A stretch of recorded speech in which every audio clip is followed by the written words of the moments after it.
Hello, everybody. Welcome to the 5 o'clock edition of Palmdale City Council. I'm going to go ahead and ask for a roll call, please. Mayor Betancourt, Here. Mayor Pro Tem Alarcon, Here. Council Members Bishop, Present. Loa, Here. and Olson. Here. We have a quorum. Okay, great. Now is the time for us to do public comments on closed session items only. Is there anyone here for closed session items? All right, seeing none, we're going to go ahead and close public comments. Do we need to vote on that? No. No? Okay. So now we will do item number 4, presentation by our city attorney.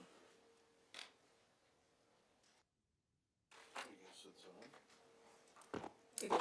It's on. Thank you, Madam Mayor, members of the council, and folks in attendance.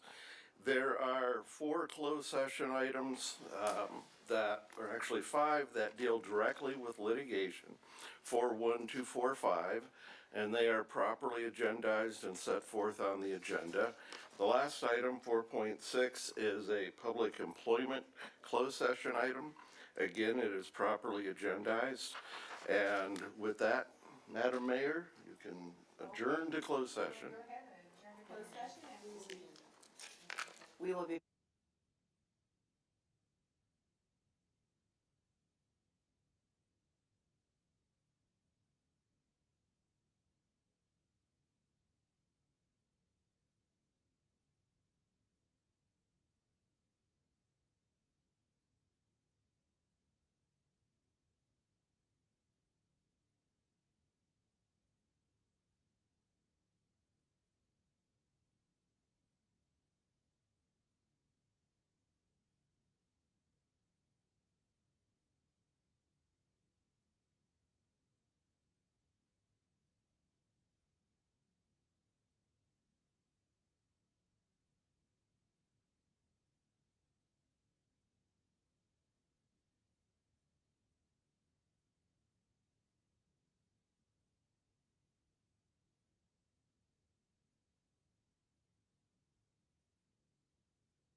Okay, welcome back, everybody. We've concluded our closed session, and we're going to go ahead and have an announcement by our city attorney. Thank you, Madam Mayor, members of the council, public, TV audience, whoever's tuning in. We had 5 litigation-related closed session items, all dealing with existing litigation. Council was updated but took no action that's reportable. The last item was a personnel item. Council again gave direction. No reportable action occurred. And back to you, Madam Mayor. Thank you so much. So closed session is adjourned, and we're going to go ahead and open up our 7 p.m. public city council meeting, and we will start with a pledge of allegiance by Ms. Roggensons. And after that, we'll have a moment of silence also, please. Please stand. Place your right hand over your heart. Ready, begin. I pledge allegiance to the flag of the United States of America and to the republic for which it stands, one nation, under God, indivisible, with liberty and justice for all.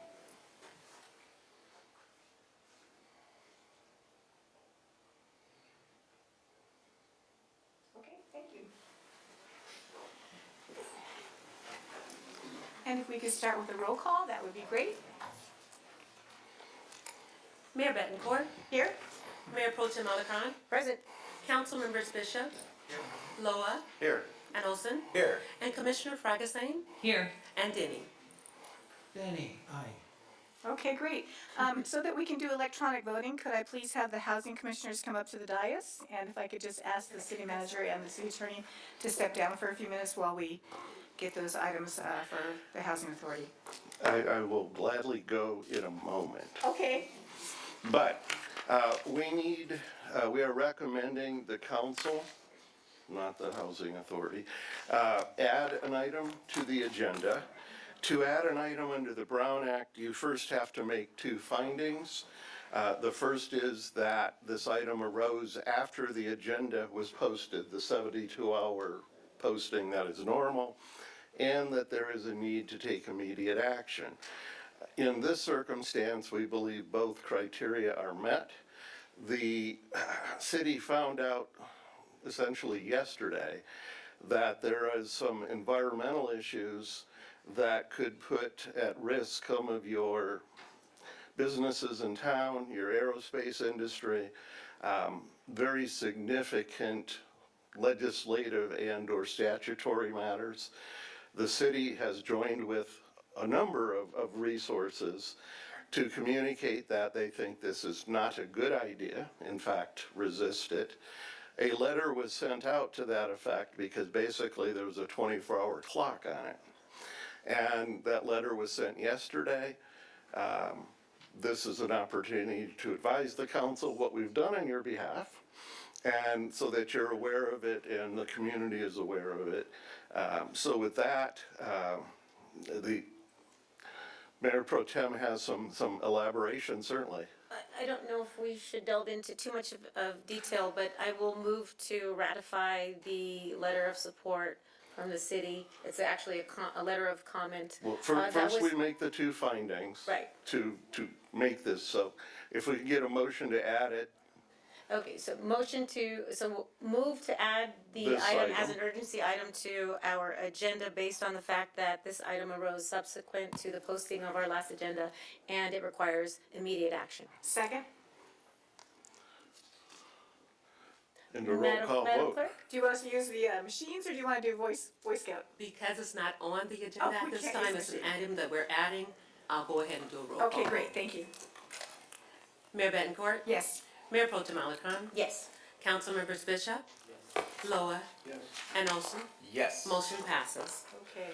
And the recommendation is that this be added probably as, well, you could make it consent at 12.7 or new business as 15.2, whichever your pleasure. If consent, there won't be a lot of discussion. If 15.2, there'd be a bit of discussion or update. So your Well, pleasure so if where we're to gonna put open it up to public comment, I will give a few sort of underlying facts. The Air Quality Management District was notified of essentially non-compliance with a statute, a regulation that was implemented by the US EPA.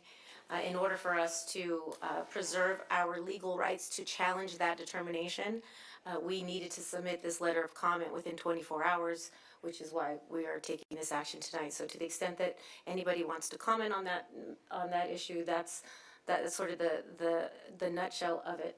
Okay, so should we add it as 15.2? Sure. Okay, we're going to go ahead and add it as a 15.2.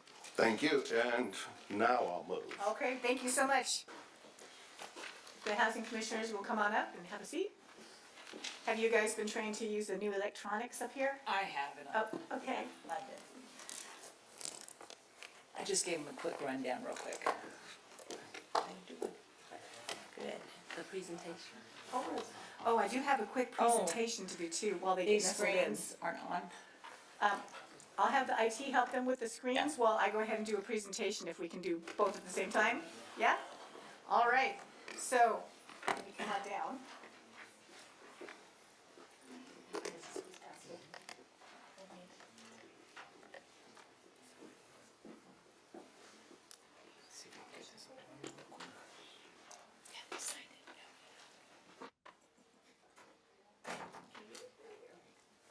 Is the mic on? Okay, so March is Irish American Heritage Month. So, yay for all of us that are Irish. Hooray, hooray. We have our own month now. I'll read this to you. It's a little lengthy, so bear with me. It says, whereas Irish American History Month is a great opportunity to celebrate the nearly 33 million Americans with Irish ancestry and their journey and contributions they have put forth in shaping America as we know it today. And whereas the U.S. Congress designated March as Irish American Heritage Month in 1991, with President of the United States issuing a proclamation each year since 1991, whereas in 1916, Irish nationalist men and women revolted against England to gain Ireland's independence, and whereas, as conditions worsened, many Irish fled to America during that uprising with hope and faith in their hearts in their search of liberty and opportunity. Many of my relatives did that.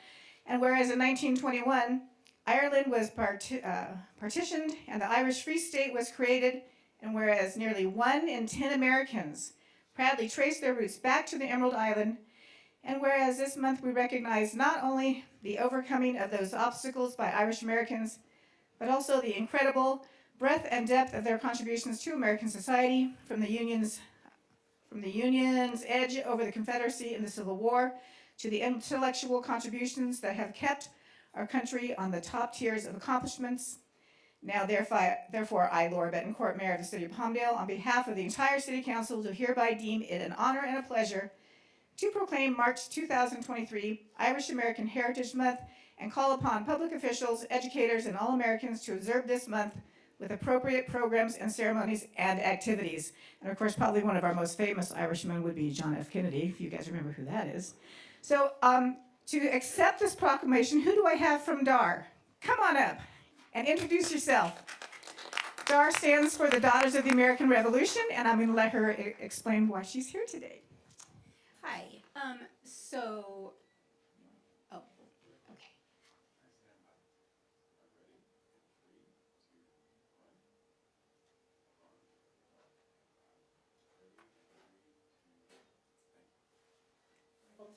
Sure. Thank you. Yes. So I am a member of Daughters of the American Revolution, the local Antelope Valley chapter, and I'm the registrar. So if any women in here are interested, come see me. Anyway, so the Irish, they are like we built this country on the backs of the Irish immigrants and their descendants. And one such person was my third great grandfather. His name was John Glenn. He was born in 1829 in Philadelphia. His parents were Irish immigrants, and they came to this country looking for the American dream, hoping that life would be so much better here. And they got here, and it was still really hard. In fact, they struggled really to survive. And so it was just, life was hard.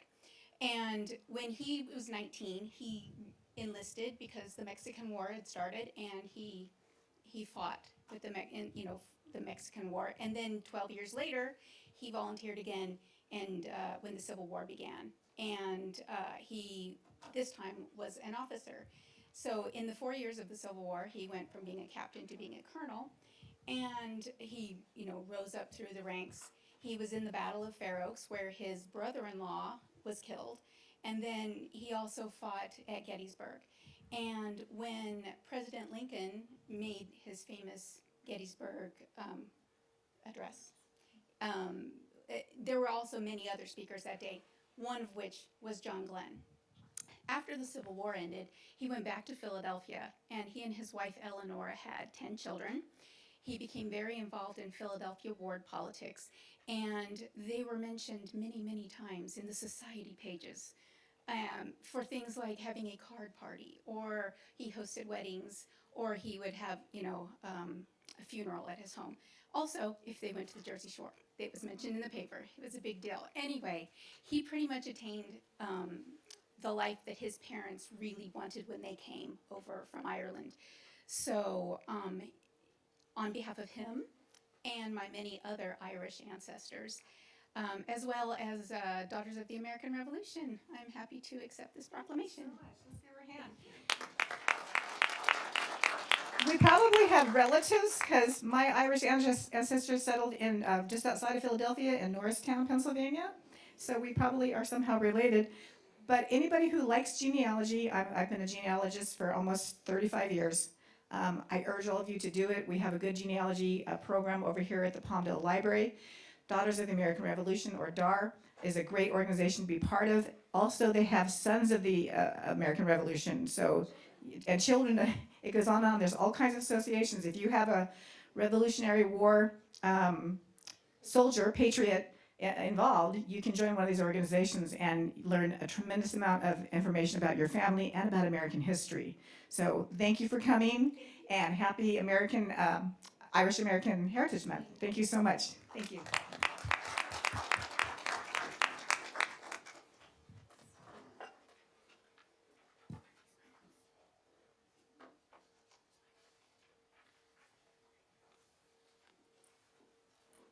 And we're still working on the computer, so give us a couple more minutes.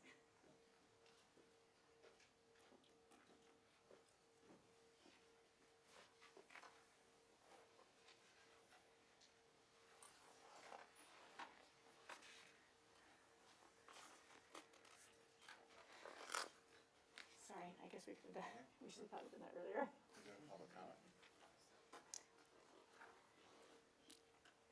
Curly, should we open public comment while they're working on the computers? On the consent items. Okay, let's go ahead and open public comments on consent items only. Do we have any speaker cards?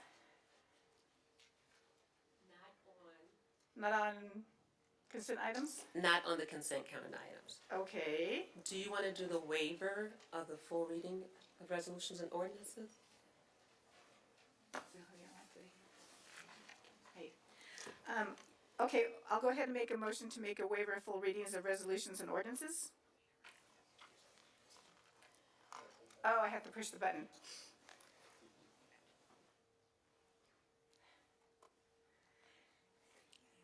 It should show up on the board in just a second here, right? Can we get a second? He did, he pressed it. He pressed it harder, press it harder. We got We're 4 good. seconds here. Okay. We're good, we're good. Oh, you got it. Is it working? Yes. Okay, Oh, but you He's not good. that, yeah. Start voting.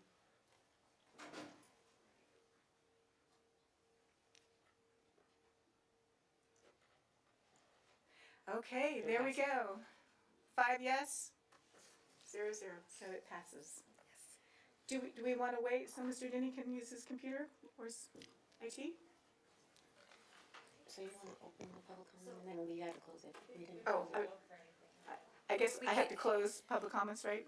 Yes. Sorry, let's go ahead and close public comments. All right, so I'll move to close public comment on consent calendar. Use your buttons. You gotta press it really hard, you guys. Or harder. Maybe not so hard. Okay, don't press it so hard, it's sensitive. Give us a second.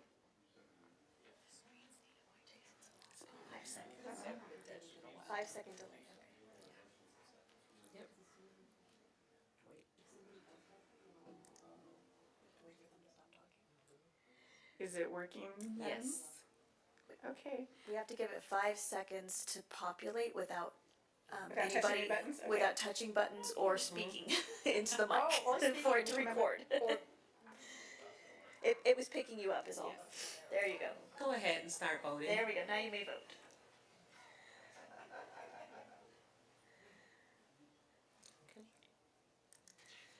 Okay. Okay, it works. So basically we need to get like a teenager in the room with us to sit next to us and help us with this. Okay, so public comments is closed. The waiver of the full readings has been voted on. We're still working on Mr. Denny's computer, so. You can move forward on the consent calendar. That does not have a housing item. Your Okay. housing item isn't until item number 14.1. Okay, so we'll go ahead and move forward on consent calendar. So if I may, Madam Mayor, can I pull item 12.5, please? Yes, you may. 12.2, 12.5. Mr. Bishop, would you like to pull anything for consent? Okay. Mr. Olson? I like to pull these new voting machines. Okay, so consent calendar will pass with the exception of 12.2, or I shouldn't say pass. So we'll, We have to make a motion. so I'll move that we adopt the consent calendar, with the exception of items 12.2 and 12.5. And I second it. Go ahead and do your voting, so you can push the motion on your It's not- monitor. It's not even, Okay. I have okay. something here. Here we go. Start voting. Oh, it has you as the mover. No, but it has you as the mover.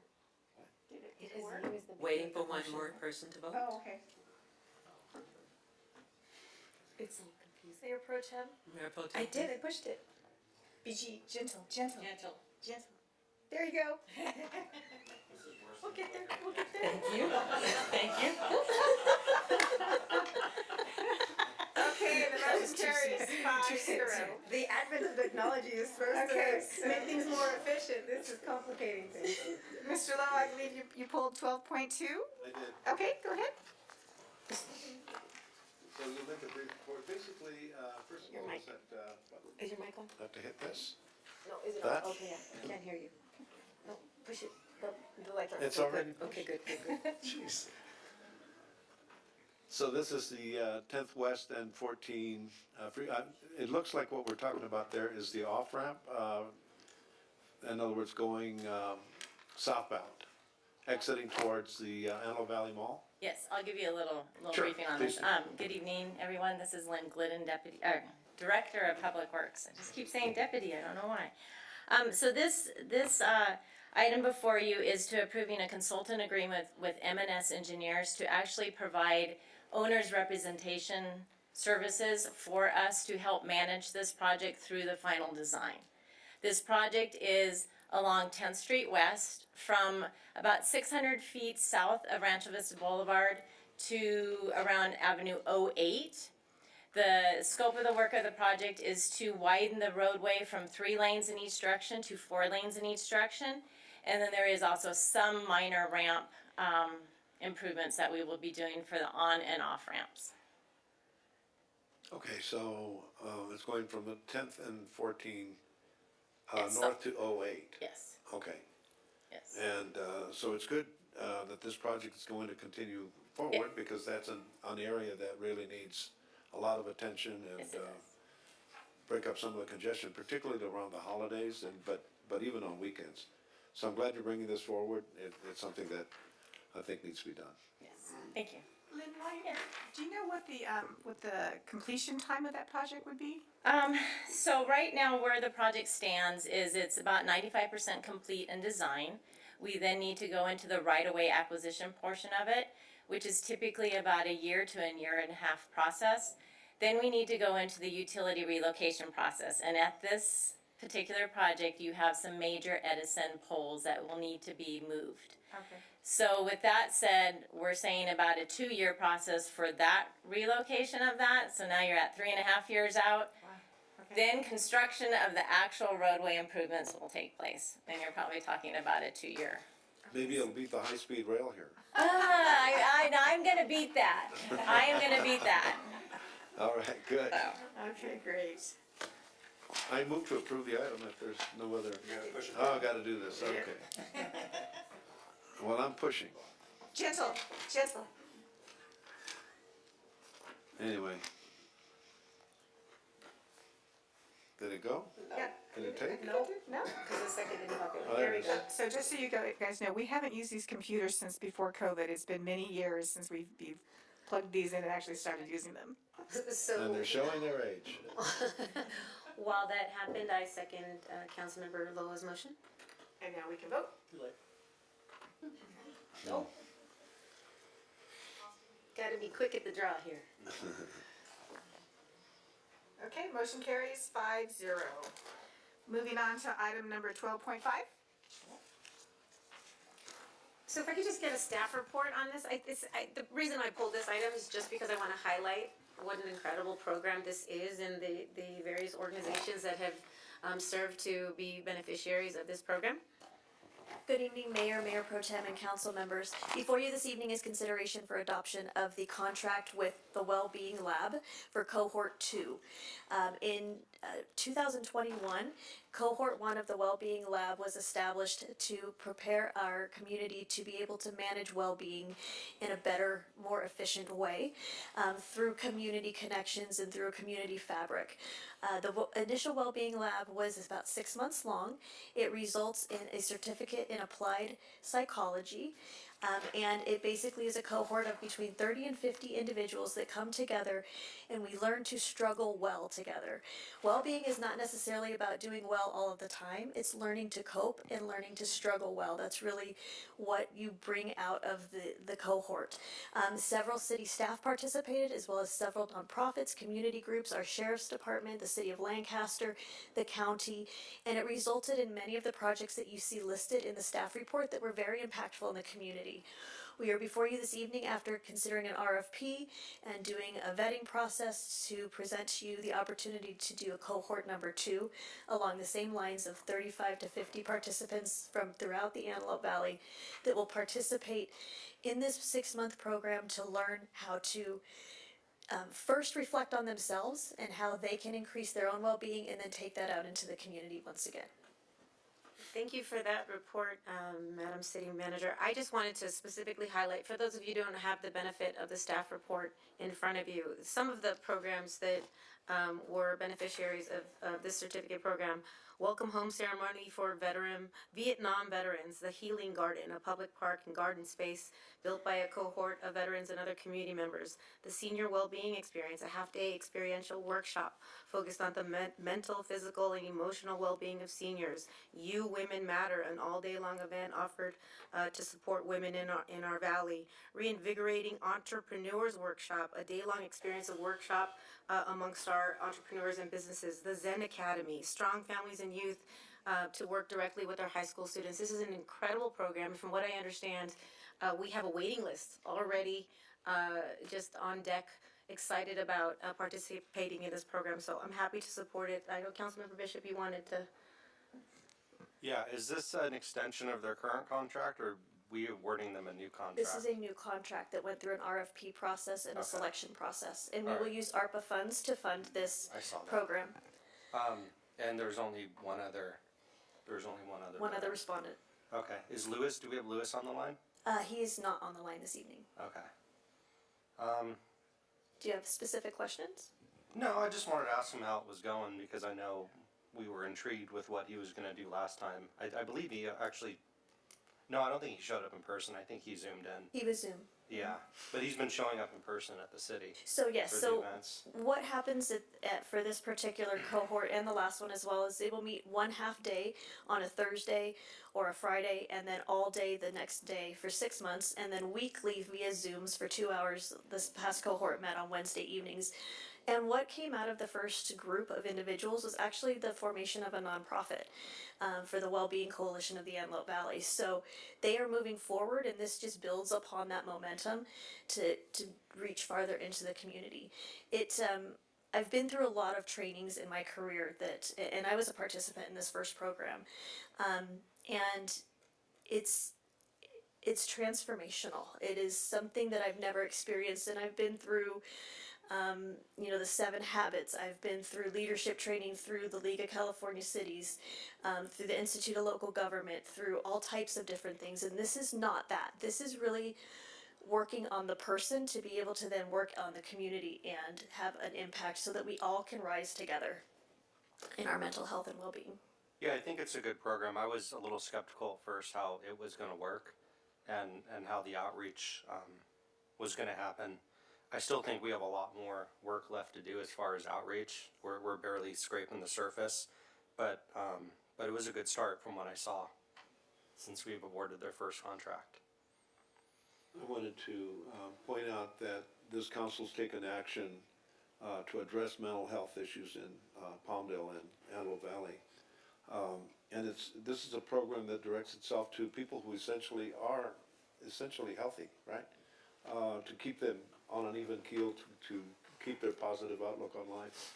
And I think it's just part of the general approach of trying to deal with psychological issues here in our area. So I think we should approve this. I agree completely.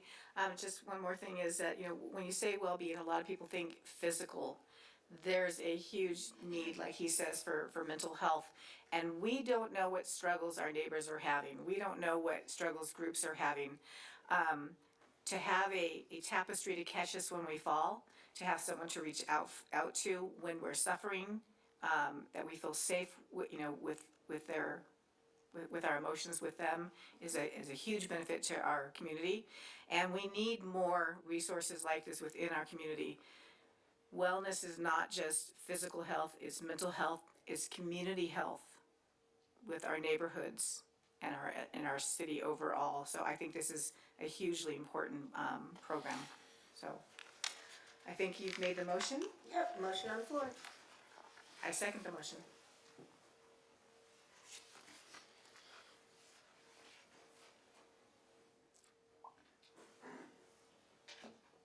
We need that Jeopardy song. I did press the button. Yes. So we had another second. So we're Oh, gonna we go had ahead. two? Somebody overrid me, didn't they? Yes. Okay. So do we want to go ahead and record this? I'll go ahead and record it. Whatever you want to do. It's Okay. got a second, that's all that matters. Okay, Doesn't thank matter you. who seconds it. Now start voting. Thank you.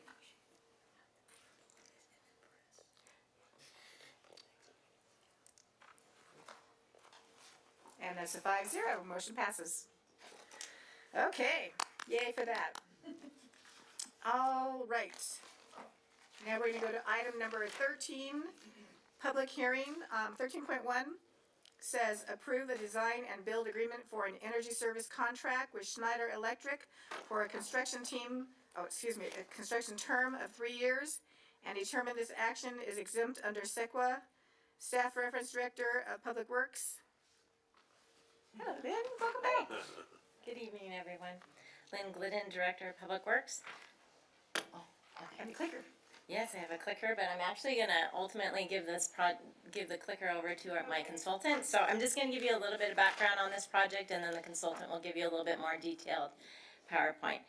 So again, we are looking to approve agreement 8161 with Schneider Electric for energy services in the amount of $8.5 million.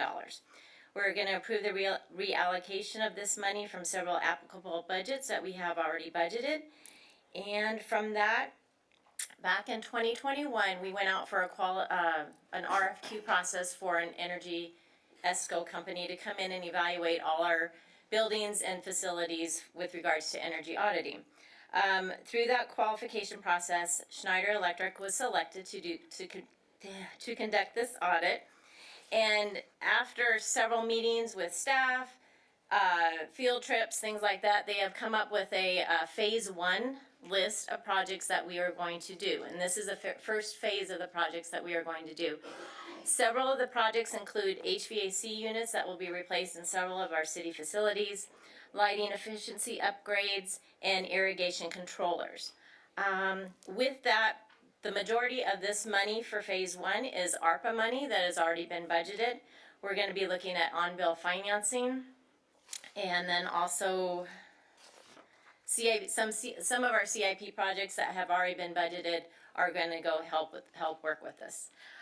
With that, I'm gonna let Mark Starkey with Schneider give a more detailed presentation on our energy savings program. Thanks, Lynn. Well, good evening, Mayor Betancourt and Mayor Pro Tem Alarcon and Council. Appreciate you giving us a few minutes to describe this program that we're really, really excited about. I was just going to go to the next slide if you don't mind. All right, all right, I'll try to do a little bit better from here. So just want to give you a brief overview of the program, a couple of benefits that are key to the project as well.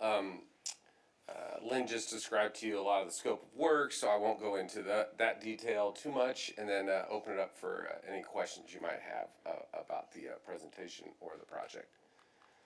So just to highlight a few items here is we definitely took a phased approach, took the lead from Lynn and the team here, and looked to identify certain measures within the city boundary, facilities and buildings that provided the greatest savings payback, either in electricity, natural gas, water, sewer.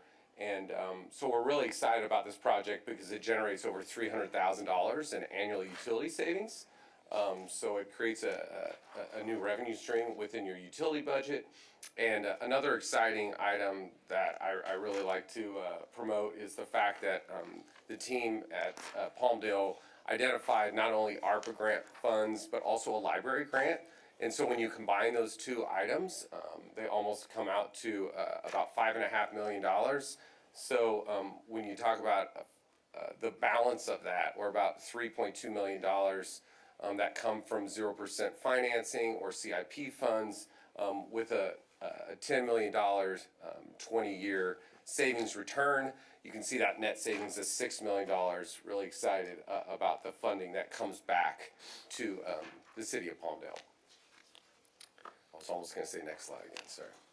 All right, so I won't go through this text wall here, but outside of the scopes of work of the HVAC replacements, the standardized controls, the irrigation controllers, the LED lighting, not only interior, exterior of buildings, but also there's a couple of sites for parks for field lighting.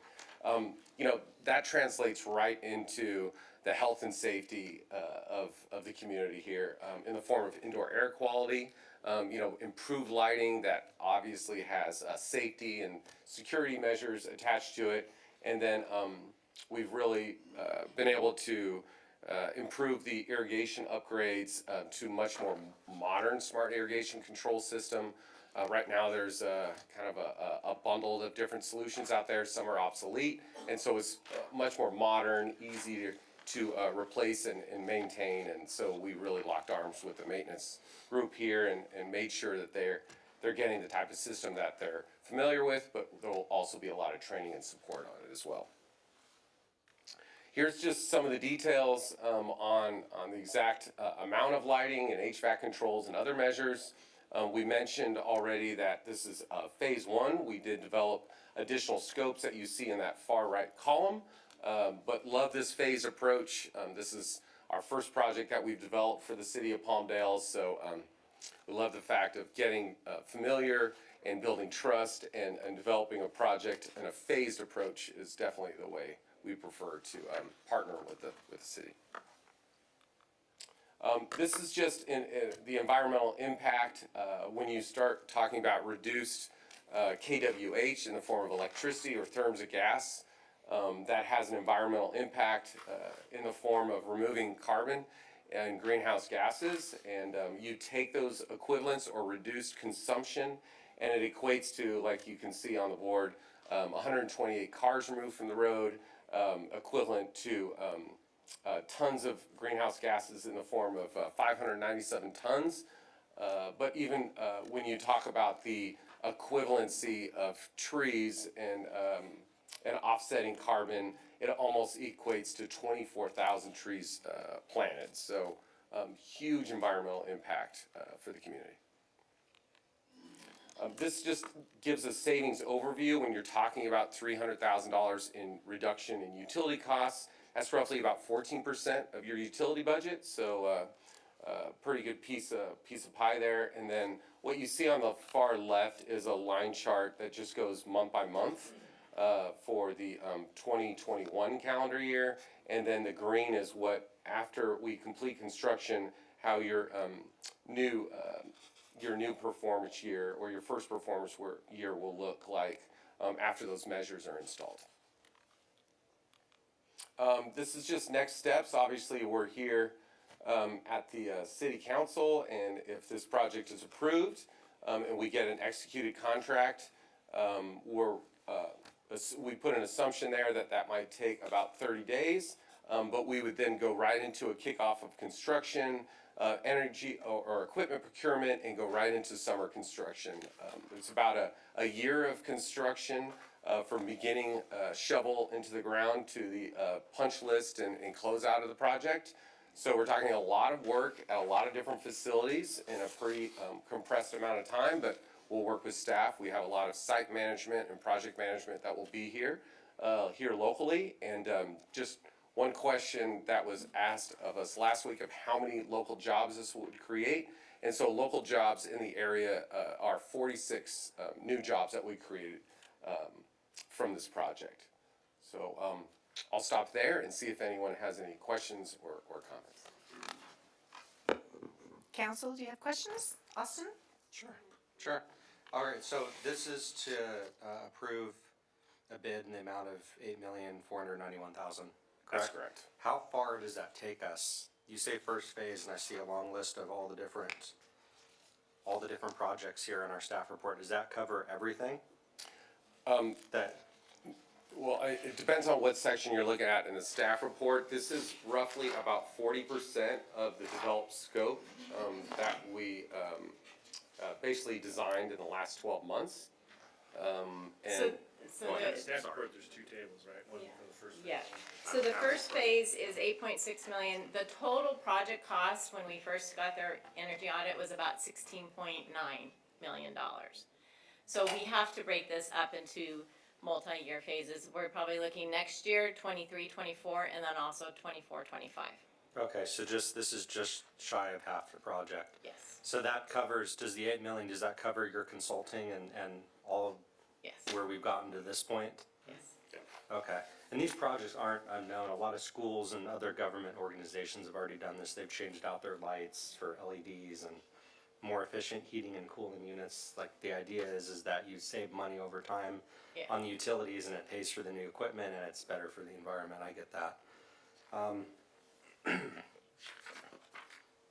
you guys a general contractor, or you guys merely put the scope together and then you hire trades?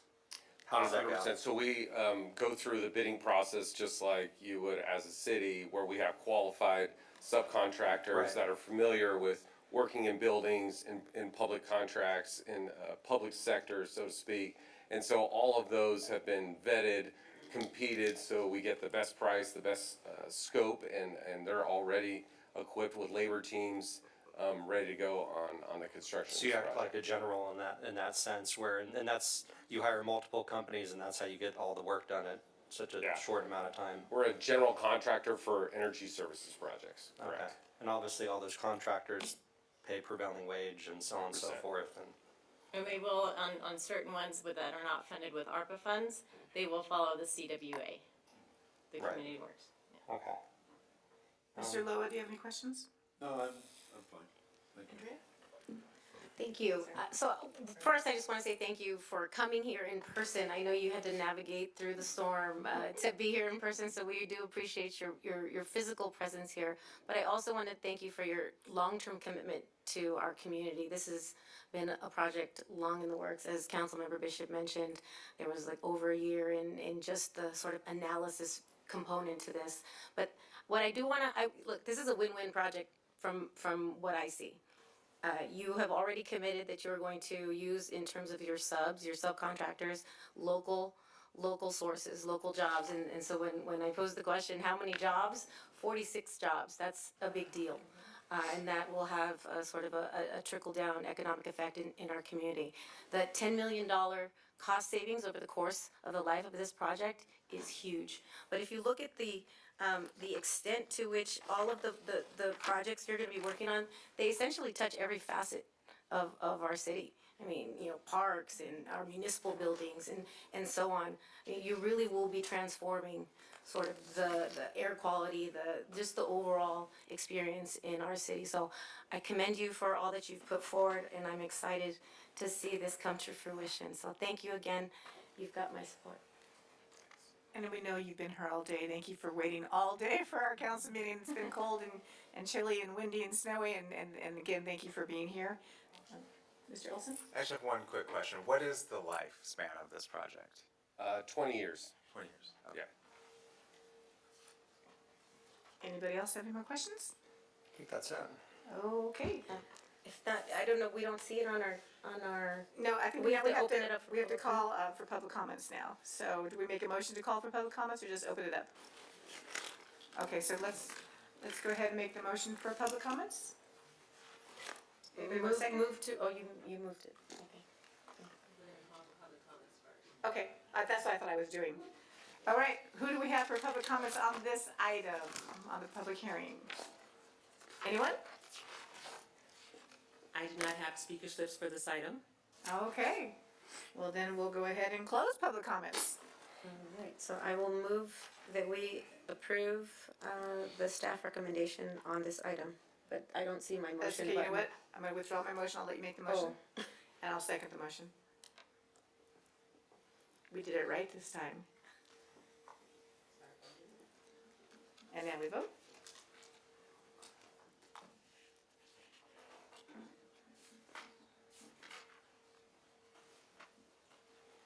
Waiting for one more. You gotta give it that Midas touch. Thank you. Okay, the motion passes 5-0. Thank you very much and congratulations. Moving on to item number 13.2. Introduction and adopt ordinance number 1609, an ordinance of the City Council of the City of Palmdale, amending Palmdale Municipal Code Section 2.08.040, changing the regular meeting dates and times of the City Council to the first and third Wednesday of the month at 5 p.m. Do we need to discuss that, how the survey was done, make comments before we open public comments? Who reads the caption? Well, he out there already read the ordinance title. So, I'll give the background on it. Okay. At the January 11, 2023 City Council meeting, staff was directed to prepare a survey to receive input from the public regarding their preferred City Council meeting date, time, and whether closed session should start before or after the regular meeting. The survey was available on the city's website from February the 8th to February the 21st. There were 283 responses received, and on page 2, you will see the results.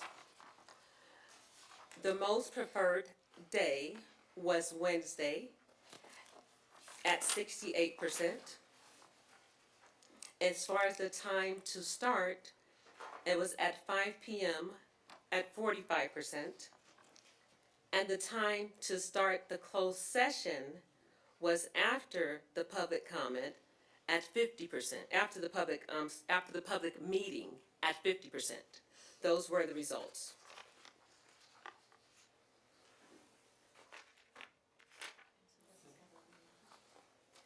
This ordinance also codifies changing from one city council meeting per month and one workshop to 2 full council meetings per month and agendized as such. So should we open the public comments before the council discusses this, or should the council discuss it and then open public comments? Public comment first. Thank you. All right, we're gonna go ahead and call for public comments on this item number 13.2. And I see someone heading towards the mic. Hello, Minnie. I'm grumpy today.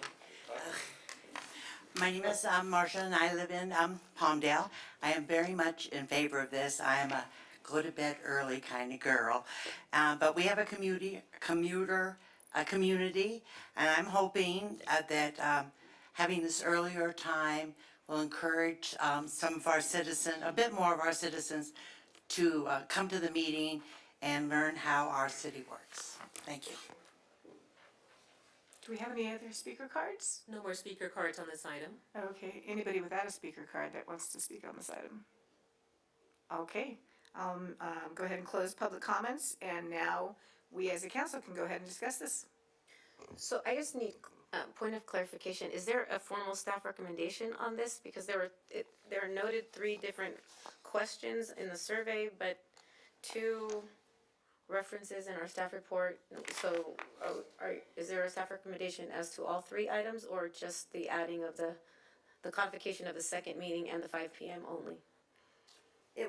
It should reflect that the city is under consideration and a recommendation is being made based on the voting of the votes received in the survey to change the meeting time to 5 p.m.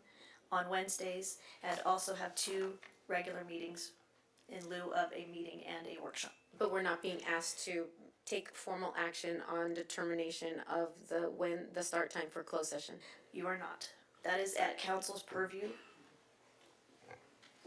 So how does that take place, that if we're not gonna make a motion on when it starts? You'll make a motion on when the public meeting starts, but not necessarily on when closed session occurs. Oh, I see, okay. So, I've gotten some calls from folks, mostly people with young children, like the earlier start time because they wanna be able to get home at a decent hour and get their kids fed and get their homework done and get them to bed and get themselves to bed, especially if they work, like Marcia said. People want to have some family time, and oftentimes you've seen we start at 7. Sometimes our closed session does go late. It's not unheard of for us to not even begin our public session until after 8 o'clock. So I'm glad we did the survey. I'm glad the public had input. I think it's important to listen to what our residents say. Anybody else want to make comments on this? Yeah, I'd like to make a comment. I've expressed before, and I continue to be concerned about the fact that, as was pointed out, it is a commuter community, which means that people are driving up here from down below from their jobs, and if they have an opportunity to address the council, it would be later rather than earlier. The other thing is, I think that it causes an issue if we have the closed session before. If we have it before, if we have the closed session before, like at 3 o'clock, let's say, then it wouldn't be as much of a problem than if we schedule the closed sessions after the general meeting. Because then we would have all this attorneys and staff and so on waiting until late in the evening to take up these questions. So I continue to be concerned. The other point, and sometimes it doesn't make sense to continue something just because we've done it for a long time, but in fact, the 7 o'clock meeting has been traditional. As far as I can recall, it's always been at 7 o'clock in the evening, and I think that originally, when the city was established, it was because the council people at that time recognized that it is a community and we want to give an opportunity for as much input as possible from the community. Those are my concerns, and that's it. I guess the attorneys won't be here waiting if we tell them when to get here. They're gonna be standing by. But again, just a reminder, we're not taking action on when the closed session should start. The consideration before this council is when should the public meeting begin? And while I know we're not gonna, the issue isn't the closed session. People say at every election, why don't better people run? Why don't we get better quality candidates? And a big part of that is for people like me who have a job, getting here at 3 o'clock would be extremely difficult to do a closed session because I do have a job that pays my bills. For those of you that don't know, for the hours that we put in, I don't even know if we make minimum wage. to be a council person. I think you would all agree we make less than minimum wage for the hours that we put in.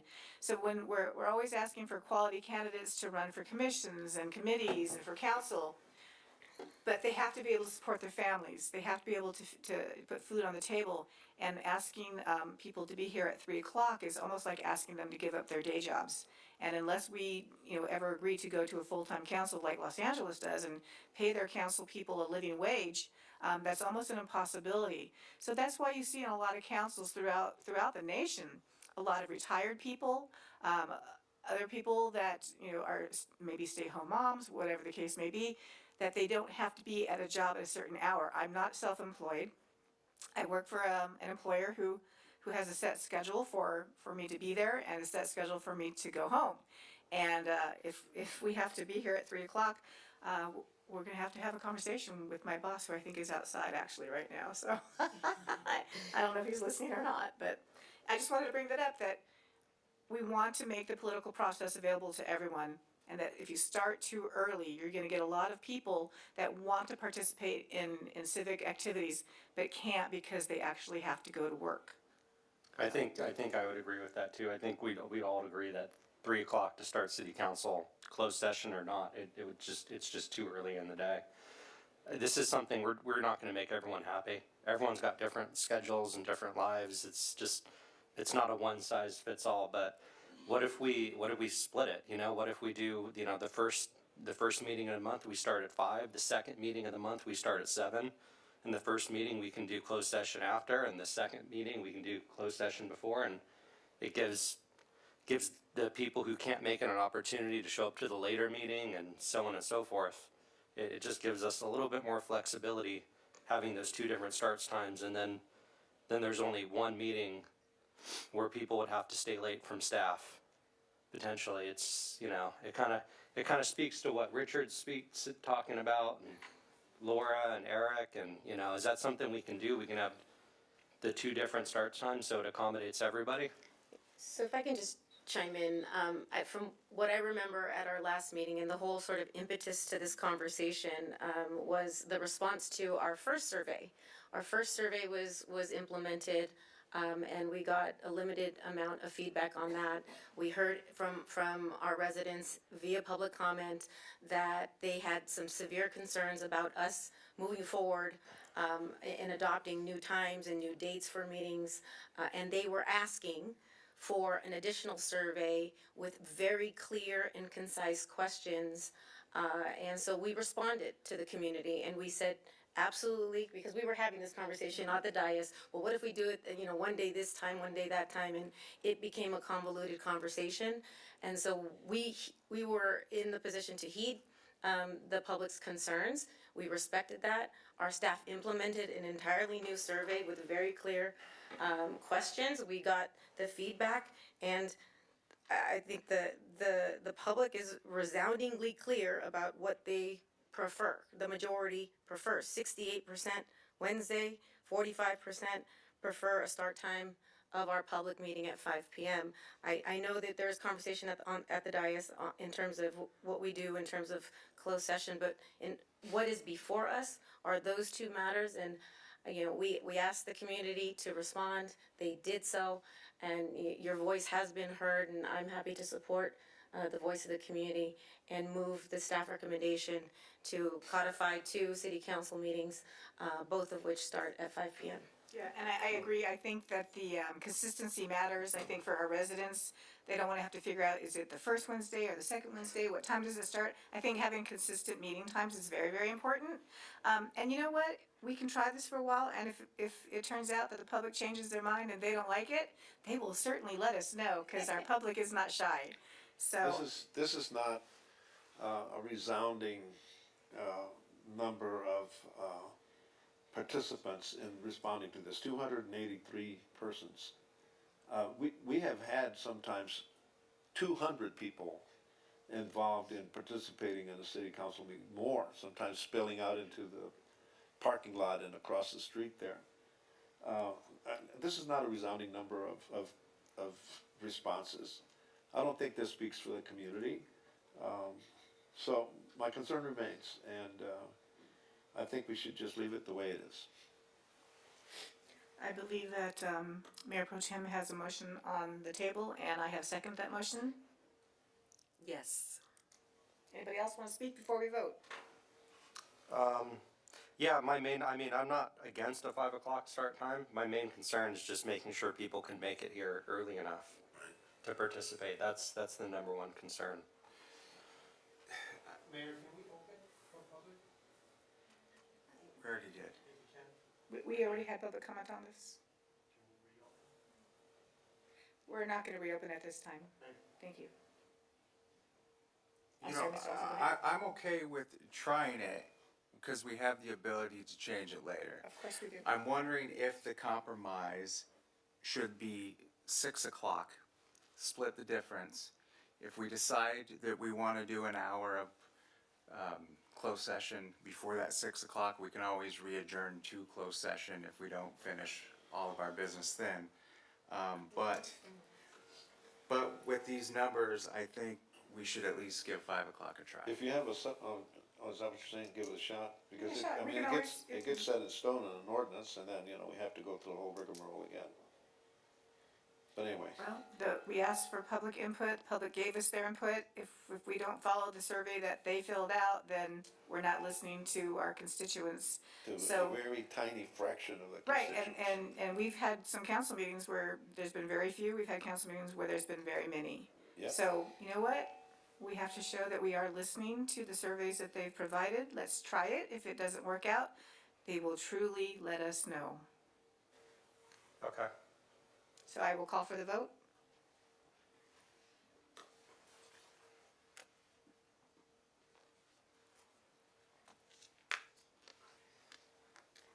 Four yes, 1 no, 0 abstentions, the motion passes. Just as a matter of education for the public, being that is an ordinance, it will not go into effect for 30 days, so the first meeting in April will be the effective date of this change. Therefore, the next meeting in March will remain at 7 p.m. on Wednesday. Thank you. Okay. So now we're on 14, sorry, I was reading here. Joint new business, for 14.1, this is the city council. I'm gonna go ahead and let you read all the acronyms. Go right ahead. Yes, good evening, Mayor, members of the council. My name is Janelle Sampson, Director of Finance. The item before you tonight is for the review and approval of the fiscal year 2023 mid-year budget adjustments. So on June 29th, 2022, the City Council adopted the fiscal year 2023 annual operating, maintenance, and capital budget. Each year, the city does a mid-cycle review in which we look at, we propose adjustments to the budget to accommodate the financial needs and adjustments and priorities that have occurred throughout the year since the time of budget. So that is what we have before you tonight. On an overall citywide basis, which covers every fund, general fund, all special revenue funds, Measure AV fund, the whole gamut, what we're proposing is increases of $2.5 million in revenues and $17.4 million in expenditures. And again, a lot of that is special revenue funds, grant funds, federal, state. And the staff report that is in this evening's agenda breaks out the primary drivers of those adjustments that we're proposing. I am happy to go over some of those drivers with you or answer any specific questions you have. I would also say that we do have staff from each department available to answer any Okay, so questions. just for public clarification, I know that the public doesn't understand the acronyms. I'm not gonna make you do it, I'm gonna make them do it. CC is obviously city council. We do have the housing authority here, this is a housing authority item. So if you could please, talk about the other organizations that are part of this. SA is a successor agency to the redevelopment, the Palmdale Financing Authority, the Palmdale Civic Authority, and the Industrial Development That was the one I Authority. couldn't remember, okay. Yeah, and that's why we have the housing commissioners up here also, because they will be voting on this item also. And the Palmdale Airport Authority. Thank you. I think that's it, right? Yes. Okay. I apologize for that. Oh, that's okay. I just wanted to make sure that the Housing Authority knew that this is the item for which that, they're here for. Absolutely. Okay, so I'll go ahead and open it for public comments at this time. So if you could stand by, Janelle, I'd appreciate it. Do we have any slips for this? We have no speaker slips for this item. Okay. Then we'll go ahead and close public comments, and we'll open it up for council comments. Oh, I just have a question. This doesn't affect the reserves at all? Absolutely The not. percentage of the reserves, okay. No, it does not. Any other questions? Staff? Eric? No, it's not necessarily a question, if you could just sort of elaborate a little bit, there is a significant, at least documented, increase in expenditures. A lot of that, from what I understand, is due to the sort of emergency circumstances of COVID and some other factors. If you could just talk about that a little bit, that would be helpful. Of course. So of the 17.4 million proposed increases in expenditures, 3 million of that is in operating expenditures. Some of those drivers are approximately 2.1 million in land sale proceeds for the sale of a successor agency property. We have 7.5 million increase in contract services, and this the primary driver of that category is approximately a 6.4 million increase for EPIC program, the Energy for Palmdale's Independent Choice, for power procurement. I would also say that on the revenue side, 4.5 million of the increase on revenue side is also for EPIC after the program launched in October 2022, and the for residential and commercial launches in March this month. And those are the primary drivers on the operating and contract service area. Then we have 6.6 million increases in capital improvement projects. Of those, I'm just going to point out the two largest. We have a $4.5 million increase for the Saves facility, and then we have some increases for sports field and park improvement maintenance. And the primary driver there is going to be an allocation of $800,000 for Oasis Park playground improvements. Okay, any other questions?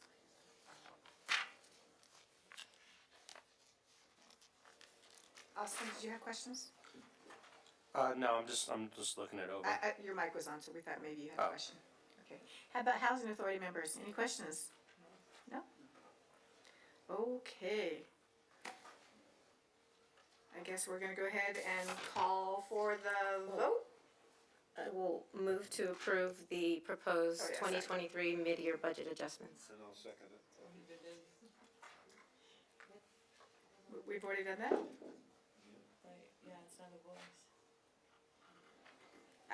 It shows that there was, okay, so somebody's already made the motion. First and a second. Okay, let's go ahead and call for the vote.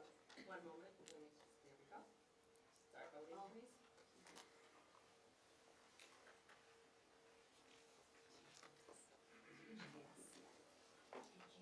I know, it says a yes.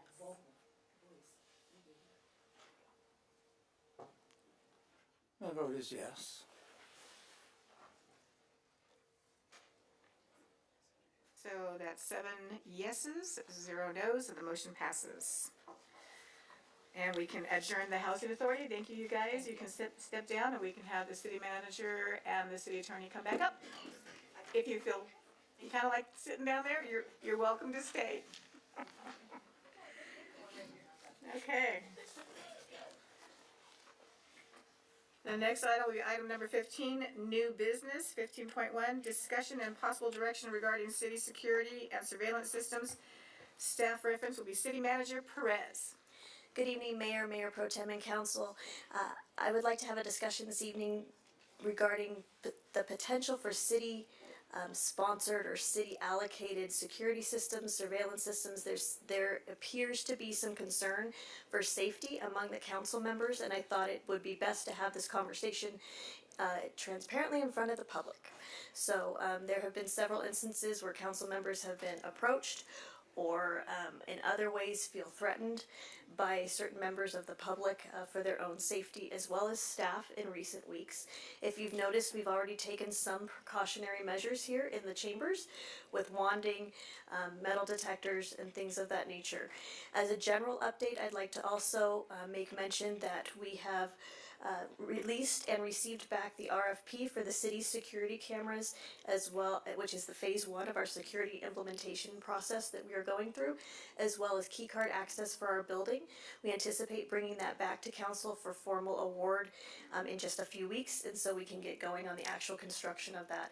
For the public, for the edification, we do not have a robust camera system here in the city of Palmdale, and it would behoove us to invest there. So that's a commitment that council has made, and over and above that, the floor is open for you to have this discussion amongst yourselves. Should we have the conversation amongst ourselves first, or should we need to call for public comments?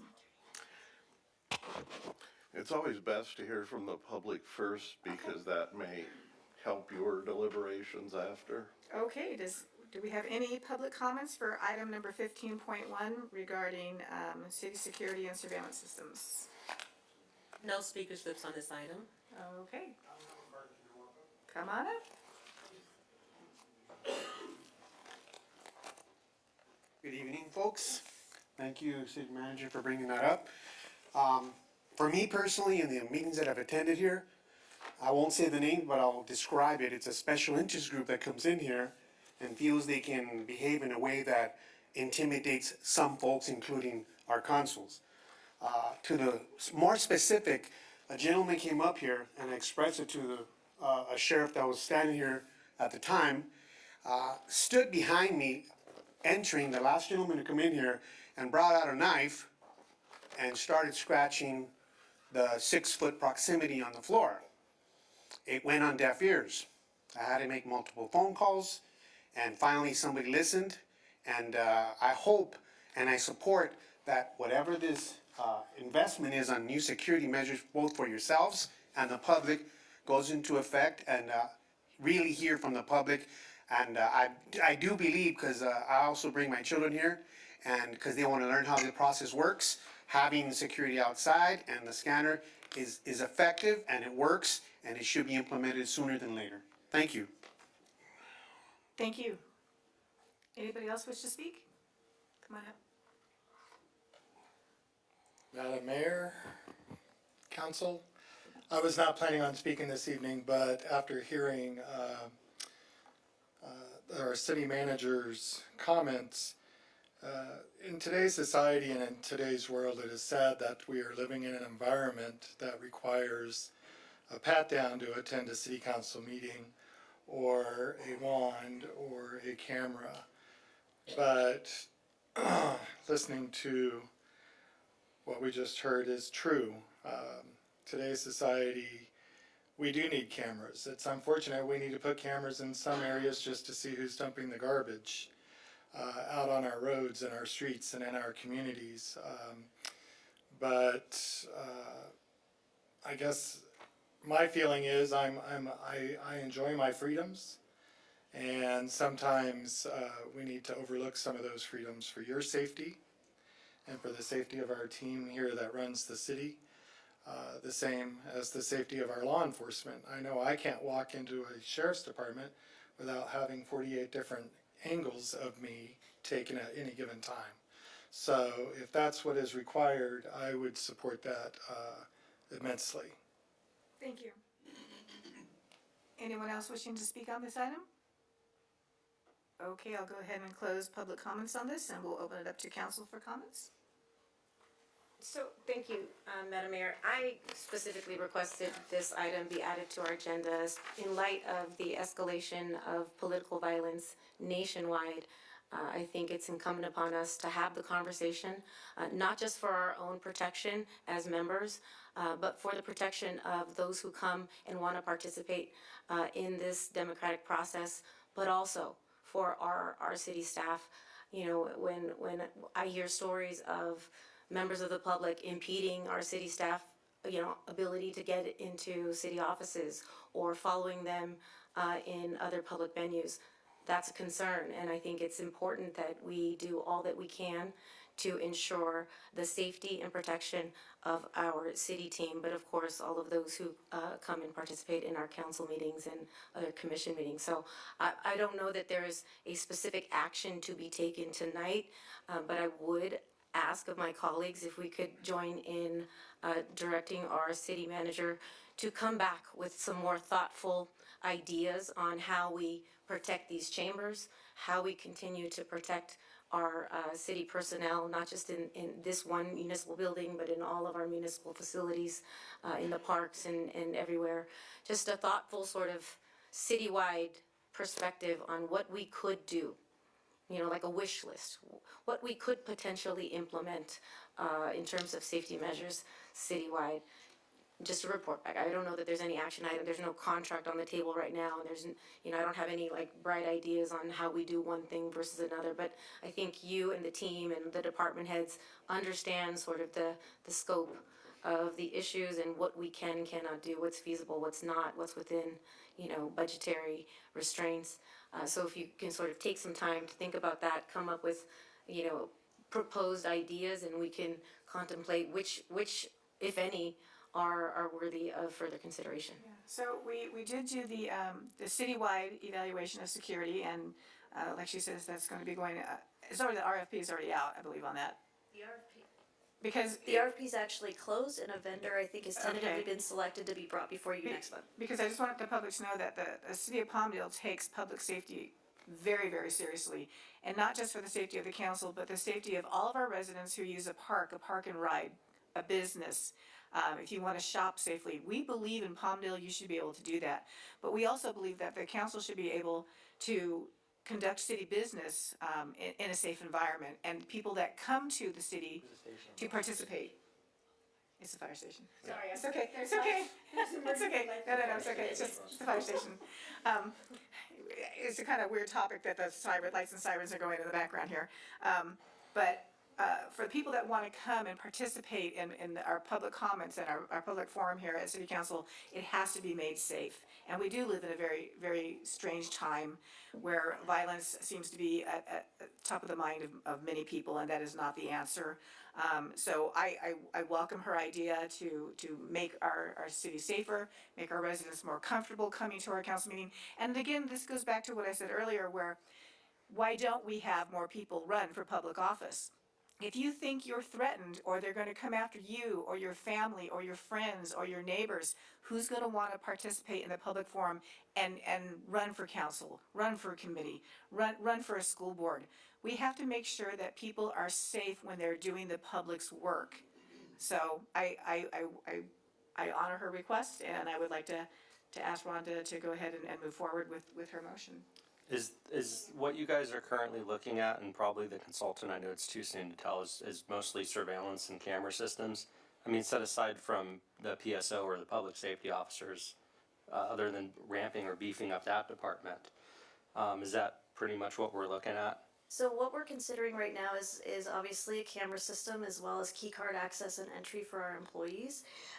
In addition to that, we're looking at SEPTED design features and things like that for our City Hall campus, as well as our parks and our park and rides, to discourage vandalism, to discourage all of those types of things in those areas. We don't ever want to go into too many detail, because we don't want counter surveillance to override the security things that we put in place. So various mechanisms to deter the activity that we are.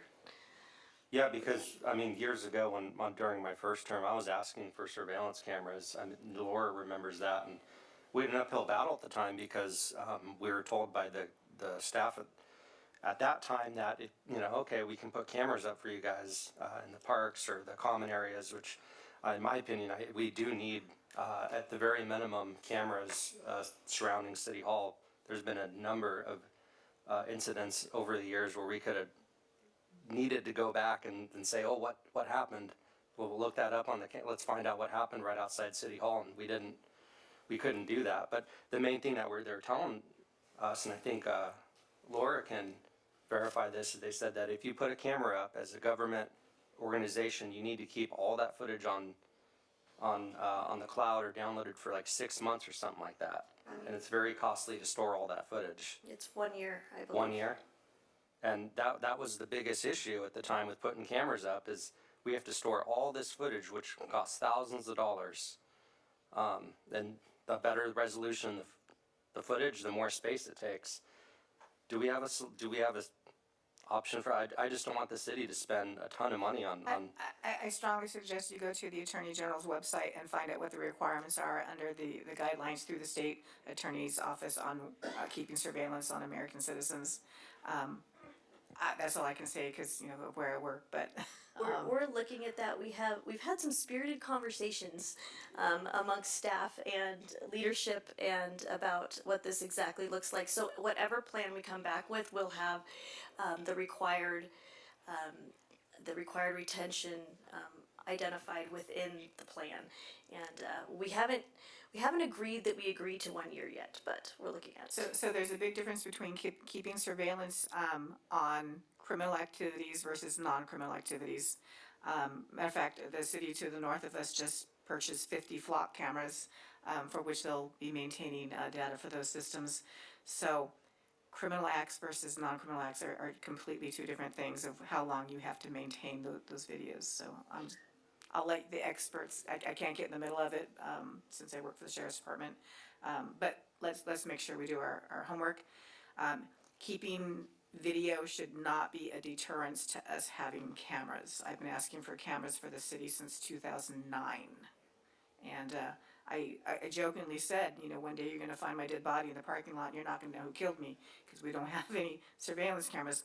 And unfortunately, as years go on, that could be a more truthful statement, which is unfortunate, but it is a fact that we live in dangerous times and we need to keep our council safe, our residents safe, people that want to come to our meetings safe. It's something that we must absolutely do. Yeah, I agree, because we've both been steadfast on that during our terms, and that's one roadblock we've encountered every single time. Every step of the way. So hopefully we can find a solution to that. And to answer your question in terms of the cost of retention, I think you said that you brought it up many years ago. I would hope that with the advent of technology, that the cost to store these kinds of files in a cloud have Yeah, our gone down motion, it since just then. captured the motion. There's better ways of doing it now with the technology. So I'm hoping that we can move past those roadblocks.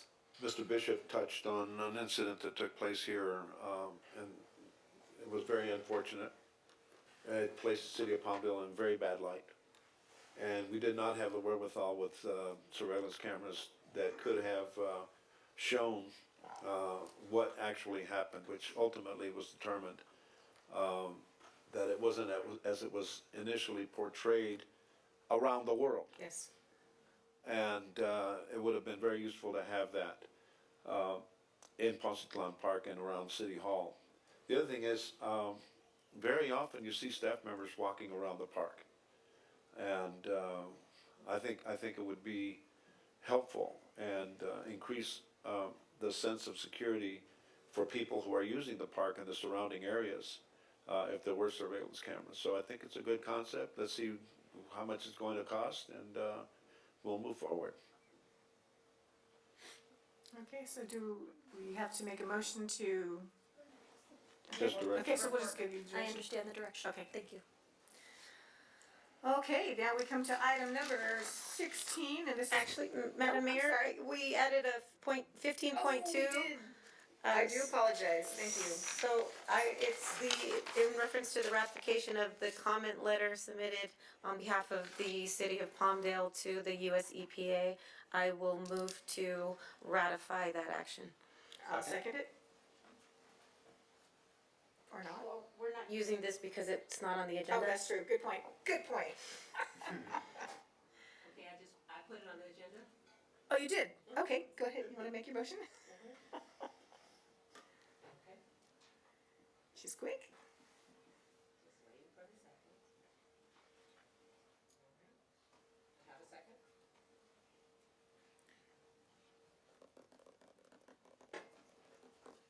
All right, voting.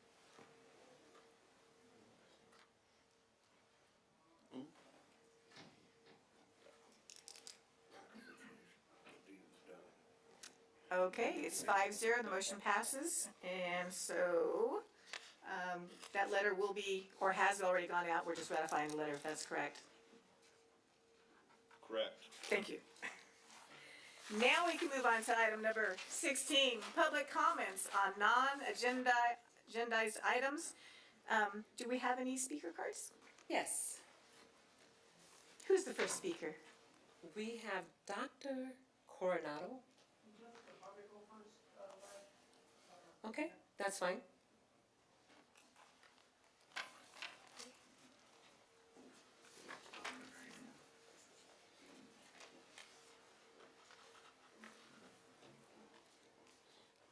Hello, good evening, Madam Mayor, Ms. Alarcon, City Councilman, and staff. Thank you for having me here. So my name is Jessica Pavia. I'm a board-certified behavior analyst, executive director of Viva Superheroes Behavior Services. In a company that specializes in children and adults of special needs and design individual plans to increase skill acquisitions and decrease social maladaptive behaviors. Ms. Alarcon, I believe we met last year when you were campaigning in the mental health walk by You Are Enough Foundation, a memorable event. I have lived in a mobile home that is fully paid for, and it resides in the city park, Boulders at the Lake, which the city has power of. I lived there for 10 years with no issues whatsoever. However, in 2019, my partner lost his mother, and his younger brother came to live with us and has a diagnosis of intellectual disability and has a cognitive ability of a child. Due to his behavior of standing in front of a house, we were served an eviction letter with no notice, no warning, just an eviction letter immediately. Due to COVID, we finally went to court on February 2022. But since my brother had just passed a few days prior, we were not able to push it further, and I felt pressured to make a deal with the park, to agree to sell my house. And I promised that I would be out by January 31st, 2023. Fast forward till now, I made house improvements. I spent over $15,000 on house improvements. I put it in the market. I tried my best to sell it. It didn't go through, but my mother did want to buy the house. She purchased the house, and my mother officially moved in January 1st of 2023. She introduced herself to the park. She filled out all documentation needed. She qualifies to be in the park. She has an income, she has her credit, she has no record, no criminal record, so there is no reason why she should have been denied. The park just made it longer and kept stalling and just said, it's in process, it's in process, it's in process, every time she asked. On February 9, she went to work. When she came back, she was not able to get into the house. The locks had been changed, the power had been cut off, the gas meter was completely destroyed. It was on the floor. So she panicked and she called 911. The police came 1 hour after while she waited in the cold, and they told her that she had been evicted. Again, she had no notice of this. Marta Pavia went the following day to the park manager, and she was very, very hostile towards her. Again, she speaks very little English. There is no one to translate to her in the park management. The park manager told her, this isn't your house anymore. You don't live here anymore. You're not allowed to get any of your belongings. Nothing. You cannot do anything anymore. Please leave or we're going to call the cops. Sorry, your time is up. Thank you. Okay, that's fine. Okay. Nada más dile. Boulders at the lake? Boulders at the lake? Okay, nada más quería, ¿qué es lo que pasó después que te dije, no? Go ahead and start the clock. Sí, está en detrás. Que es cuando me dio la asistente del manager, me dijo que yo no podía estar ahí ni un minuto porque le dije, ¿por qué? Si la casa es mía. Me dijo, no, Marta, esta casa ya no es tuya. No puedes estar más aquí ni un minuto porque voy a hablar a la policía si no te vas. So she said she was telling the manager, this is my house, I live here. She said, no, Marta, you are not allowed to stay here not one more day. This is no longer your house. Dijo que yo hablaba a la policía si no me iba y pues yo dije, ok, háblale, pero después dije, no me puedo meter en problemas y me di la vuelta y me fui porque no quería, no quería tener problemas con el parque, yo nomás quería que me regresen la casa, que abran la casa, tengo muchas cosas. I need someone to translate. Okay, so she said that she told the person that she wanted to go back home. She said she wasn't able to get any of her stuff. So the only thing that she's requesting is that she wants to go back to her home. She wants to go back to her house. It's very cold right now. She wants to go back home. She wants to get her stuff. She has nothing. Everything that she has is either my stuff that she borrowed or we had to purchase. So she wants access to her house. She wants to go back home. That's it. That's all we ask. And thank you. Just thank you, Ms. Alarcon. I'm kindly requesting a meeting as your constituent, and congratulations on your win. Thank you for listening. Thank you.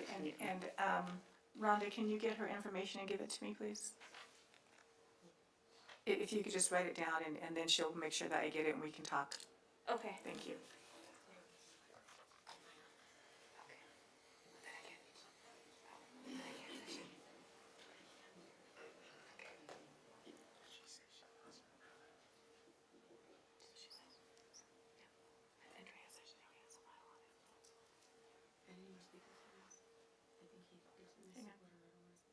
No, I want to wait for them to finish theirs.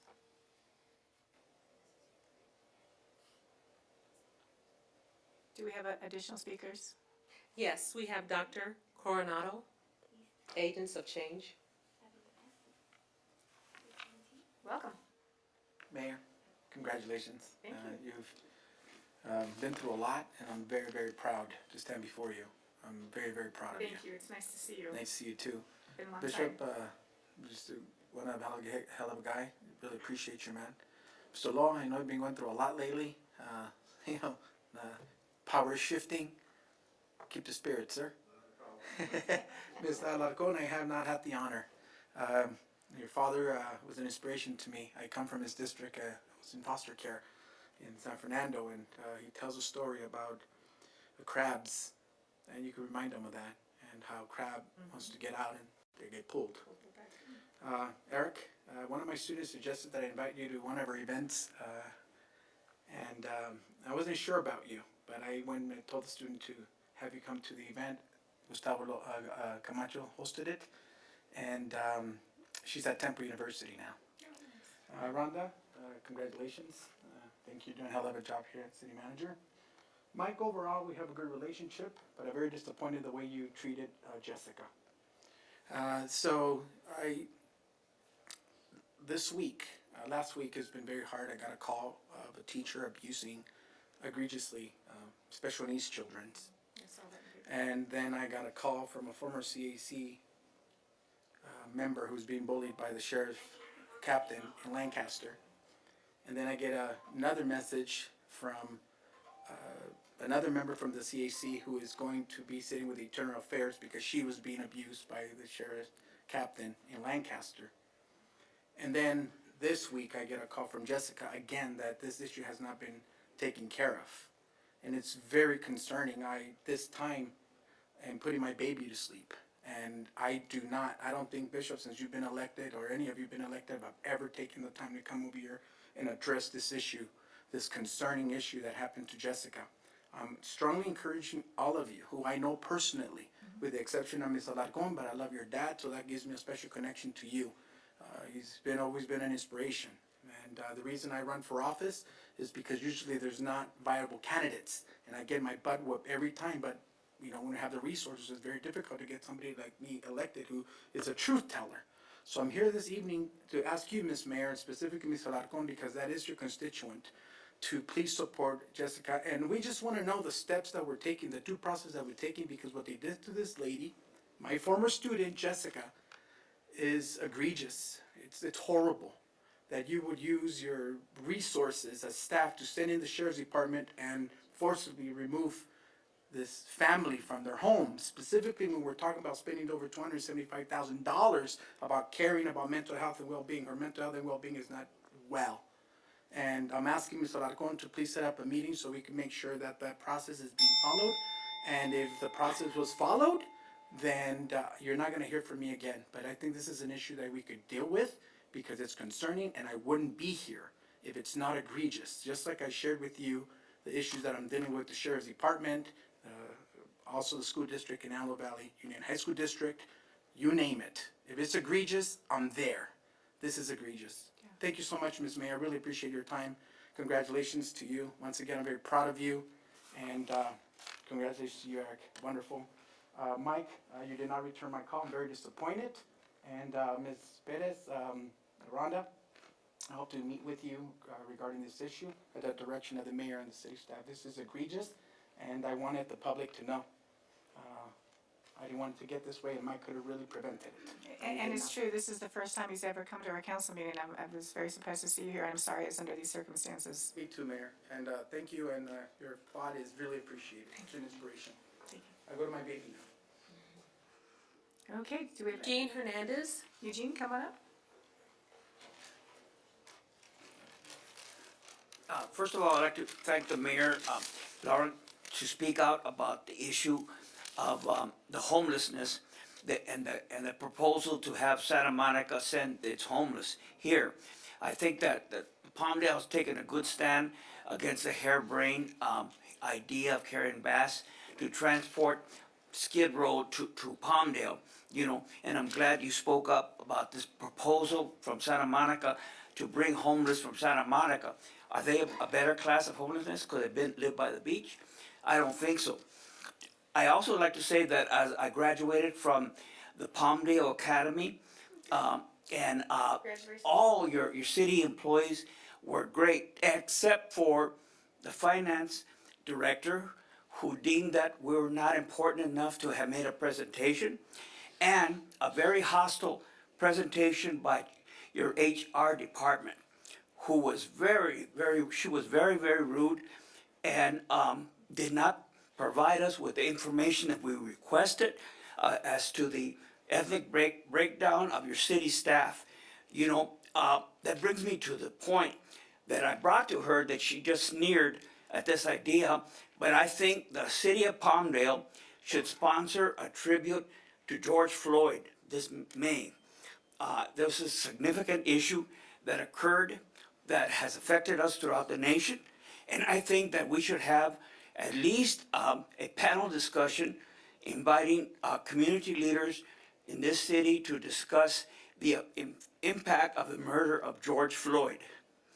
In addition to that, I am very concerned about the railroads that come through here. As we could see in East Palestine, these railroads come to the city. I live within a stone throw of the railroad tracks, and there's the municipalities can ask the railroad, when are you going to bring in flammable materials or something that would affect our city?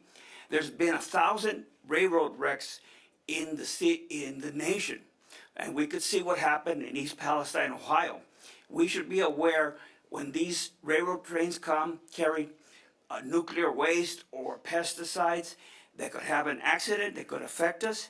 We should be informed to the city to prevent any such thing from happening. And finally, I'd like to say that last year I attended the Women's Symposium, and I was very sad to find there was no Latina speakers there. You know, this is a city of 63% Latinos. We should have women speakers. I would like to propose that Councilwoman Alarcon, Aunt Evie Alarcon, who I work with, she's a very strong Chicana leader, to be put on that women's symposium. Thank you. Thank you. Other speaker cards? Ro Lopez. Come on up. Good evening, everybody. I'm Raul Lopez. I live here for 45 years, and I see a lot of change in this city. And the reason I come today is because I'm really disappointed how looks the city, especially in the east side, with the graffiti. And it started getting out of control. And I came to the meeting like a month ago here with the graffiti people. We talk a lot, and they go and say a lot of things, but nothing fixed. So what the city is going to do about this? Because I got to take me only 20 minutes yesterday to drive around and take pictures for 50 walls. Really bad. messages to the police, messages to the city, messages to another gangs. And today, because my daughter told me, I passed the same picture I took yesterday from another wall. Today they put it, another gun, put it another letter on the other side. So I think we have a big problem here, not only with graffiti, with trash too. Now I see yesterday in the Facebook, they got a program to people can help to cleaning. I think I talked to Eric before, and he had a program before to clean. So what happened? And I got the pictures over here. I want to give it to you guys to we see what we can do about it. Because if we don't do nothing, the city start getting worse and worse and worse, and it's going to be out of hands. And the reason the people doing it here is because the kids, they don't have nothing to do here. And a lot of people ask me, when they do that, so how we can fix this? You mentioned before, we can put cameras. Cameras can take pictures, but the action is already done. You can go back tomorrow, and nothing is going to happen tomorrow. In the city, they make excuses. We need the trucks, we need this one. I voluntarily offer myself to make a group for free. Just support me and provide me the paint and everything. And they say, the graffiti people say, we have to get a codes. I know, and the private properties and everything. But you think the people paint everything, they make a permits? No. And I bet you, if you got a permit, somebody come today or tonight, put the graffiti in around the corner, and this city hall, tomorrow is clean. Why is not clean outside? I just want to make sure, because if not, like I say, the city is going to be really bad. And how the business is coming here. Look at the bones, used to be bones in Palmdale Boulevard. Go check it out. How, if I want to make a business here, how am I going to bring a business here? Your time is up. Okay, so don't leave. We're not allowed to engage you while you're speaking. You are entitled to your complete 3 minutes. This entire council agrees with you. I know we're not supposed to talk to him, but I'm just going to say this. Everybody on this council is frustrated with the graffiti. We paint the walls. We have bought special trucks. There's a lot of things that we're doing, and maybe Eric can meet with you and talk about the cleanup efforts that are ongoing. We have another community cleanup coming up. Graffiti is a nightmare for me. I work with staff trying to get it cleaned up, and I do the same thing you do. My phone is filled with pictures, and I email them to staff every single day. I'm the person that jumps out of my truck, I don't care if it's raining or snowing, and I'm taking pictures of graffiti and I'm sending it to staff. As soon as they get it covered up, they're right back out there again. So we feel your pain, and we were sitting up here, you're probably thinking, why are they not responding? We're not ignoring you as you're speaking, we're just trying to follow the rules and not interrupt you and not engage you. But graffiti and illegal dumping is a huge problem in our city, and this entire council are heartfully involved with trying to curb it. So have patience with us. If you have pictures you want to email to me, I will certainly pass it on to staff. And we appreciate your effort, and I appreciate you coming here to share with us what you've seen around our community. And we agree, we need a beautiful city, we need a clean city, so thank you for coming. Okay, one more thing, Sure. if you give me time. Sure. You know the reason why they got a graffiti, right? Because the young kids, if they want to go in the gun, they have to do either robbery or kill somebody or paint, if it's no kids. I'm familiar, Okay. but I work for the sheriff's department, so Yeah. I'm familiar. But it's not always the kids. You'd be surprised at Oh, no, how I many know. people in their 30s we arrest doing graffiti. So it's across the spectrum, and we definitely are addressing it from the city side, from the law enforcement side. We're doing everything we can. We will certainly notify you with the next cleanup. We used to have the adopted wall. I'm always telling staff, give me a bucket and a brush and I will go out there and paint it myself, and they're telling me, no, I can't do that. But we are very committed to cleaning up our city, and if you want to leave your information, I will be glad to take it and notify you the next time we do a cleanup. And I'm sorry, staff, that I engaged them in conversation, I do apologize. But I just couldn't let that go, because we are all committed to fighting the I can graffiti. talk here all night, but. Thank you. If you can just take down this information and make sure I get it. Right, Thank you so much. Thank you. Next speaker? I'm sorry, I know we're not supposed to engage, but No more speakers on this item? okay. Anybody without a card, come on up, Marcus. And Marcia, come on up. Okay. Okay. Thank you for allowing me to speak. Mr. Lopez, who just spoke, I want to thank the city for allowing us to meet with certain departments to discuss this very matter. It was depth in nature, it was professional, with a lot of ideas in mind. I did have an individual conversation with Mr. Olson about this, to which he stated to me, if I'm correct, there's 2 trucks that are supposed to be pending arrival this month. So I will give you my perspective from a citizen and taxpayer point of view. Right now, as we speak, somebody's graffitiing our walls. Somebody's graffitiing your wall. And when they clean it up, the next day, somebody else is going to be graffitiing that wall. So we're not discussing the solution, the long-term solution, right? We're spending taxpayer dollars on a revolving door. So I say, again, from a taxpayer perspective, let's look at the preliminary measures, preventive measures. What drives it? And you stated you work for the sheriffs. We have data on people who do this. We have records on people who do this, yet it happens again. Certain interest groups have the names of the repetitive tagging that's on these walls, whether it be a picture or a repetitive name. We have to track all that if we're not doing that already. And then the citations, right? Maybe we need to revisit the citations, how big the fine is, right? Maybe we need to hire not just code enforcement, but something of a more firm nature that prevents them from doing that again, whether it be a weapon, safety, something, because they're not going to do it, although they do some of it during the day. Most of it is happening right now. So I'm excited of the way the city's moving forward, collaborating and paying attention to the city's concerns when it comes to graffiti.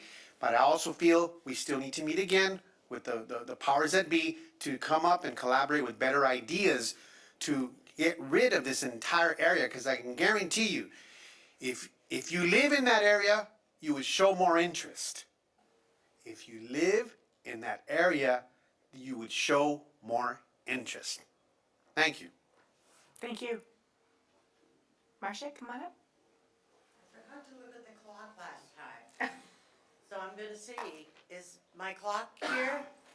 It appears, no. So this is the new, this is the new, We had the Marcia Furman. what's clock. coming, it's here. And this little screen Oh, okay. that has nothing on it is supposed to have something on it? It is. It is. It is. It's supposed to display and here we- too. And we have a tech person, I'm just saying, okay, so. I'm not gonna say what it is, but. I don't wanna talk about it. I don't wanna talk about it, okay? But I'm not looking over there, so please put it back at the beginning. We will. Because that was my BI you-know-what session. That was not my comment, so sorry, okay. There we go. Oh, Okay. thank you so much, gentlemen, thank you so much, okay. I try to attend council meetings on a regular basis, but sometimes it doesn't work out. So my question concerns a project status that I'm not aware of. Last year, there were public meetings concerning a possible new park to be built.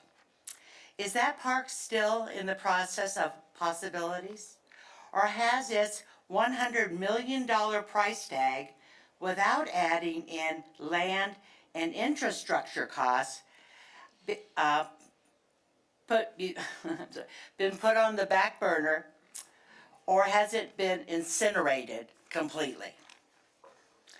In 2001, the property owners of Palmdale voted to tax themselves, as I'm sure Mayor Betancourt and Councilmember Loa remember, to provide for their families and all the citizens the Marie Kerr Park expansion and the Palmdale Oasis, better known as POP's, creation. For many years, we have enjoyed the amphitheater and softball complex, Dry Town Water Park, 2 pools, and recreation centers.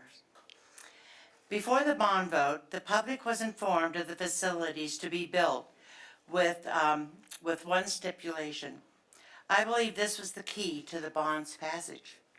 The citizens were promised that all the projects would be completed, all of them. As the co-chair of that bond, I'm here fulfilling that promise by letting you know that 2 items remain to be completed. Covers for the 2 pools.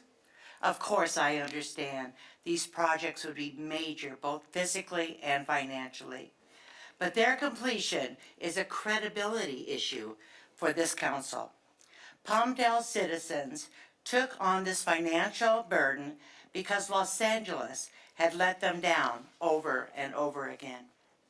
In the future, as Palmdale continues to grow, the folks who call this city home will be asked to support similar projects. Stepping up to complete the pool covers will show my neighbors that following through will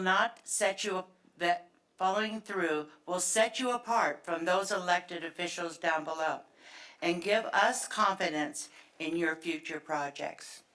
Quickly, on the agenda, under public comments, public issues, it would be good to put public comment. It used to be written under each, one, so that people, when they look at the agenda, they know it's gonna be, they're gonna be able to speak, So maybe if they're at home, they think, well, I'm not gonna be able to say anything. If you put public comment back in the agenda, I think that would help, and also, I did vote. Thank you. Thank you, Marcia. So I just want to say this, Marcia's very humble, but I just want to say that Marcia was one of the first people on our Parks Committee when we first got together a long time ago. And she is correct, when those parks were built, we were promised pool covers. Marcia, would you say it's 2 decades ago, 3 decades ago? It was about 2001 is when we started the process. Right, Yeah. and those pool covers have never been built. The fire department gotten away with all kinds of different rules. Supposed to be removable covers. Right, and so we have not forgotten Marcia. I will revisit the issue with staff to see what we can do to finally complete those projects that we promised back in 2001. So thank you for constantly reminding us, because you know what? No, it's good to be reminded what we promised. Because we get busy doing new things, we forget about the old things. So thank you for doing that. And we did actually have the Marcia Furman clock, but it's not working today. But we thought about you when we installed it. I know, but not. Okay, all right.